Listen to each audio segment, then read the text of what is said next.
जिला कबीरधाम में गंभीर अपराधों की रोकथाम के लिए डॉक्टर लाल उमैद सिंह पुलिस अधीक्षक कबीरधाम एवं मनीषा ठाकुर रावटे अतिरिक्त पुलिस अधीक्षक कबीरधाम द्वारा ऑनलाइन शॉपिंग साइट के माध्यम से मंगाए गए बटनदार हंटर एयर पिस्टल जैसे हथियारों का उपयोग कर अपराध घटित करने एवं अनेक प्रकार के अप्रिय घटना घटित होने की संभावना बनी रहती है,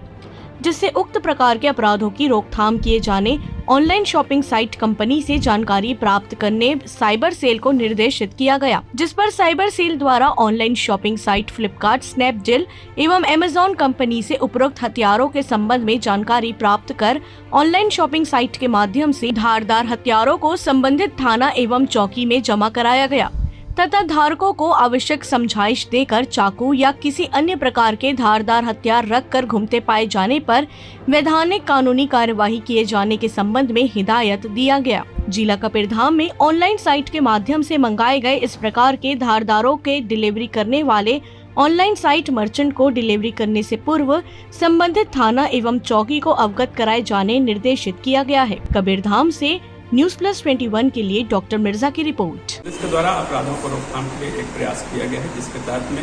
ऑनलाइन मार्केटिंग साइट के माध्यम से कई लोगों के द्वारा एयर पिस्टल, धारदार हथियार और चाकू वगैरह मंगाए गए थे। उन सभी का ऑनलाइन साइट के से जानकारी प्राप्त की गई। जानकारी प्राप्त किए जाने के दौरान साइबर सेल के माध्यम से उनसे संपर्क किया गया और उन सभी को अपने जो हथियार मंगाए हुए थे, सामग्री मंगाए हुए थे, सबको थाने में जमा कराया गया है। और इस प्रकार की उनको हिदायत दी गई कि इस प्रकार के जो हथियार या फिर एयर पिस्टल या चाकू वगैरह का उपयोग अपराध में कई बार किया जा सकता है। इस आधार पर उनके सामानों को जमा किया गया और हिदायत दी गई कि भविष्य में इस प्रकार की सामग्री न मंगाया जाए। साथ ही साथ इसके माध्यम से मैं अपील भी करना चाहूँगा कि इस प्रकार का घातक हथियार या चाकू या एयर पिस्टल जैसी चीज़ें ऑनलाइन शॉपिंग के माध्यम से न मंगाया जाए और भविष्य में अगर इस प्रकार की सामग्री मंगाया जाता है, पाई जाती है, तो उसके विरुद्ध वैधानिक कार्रवाई की जाए।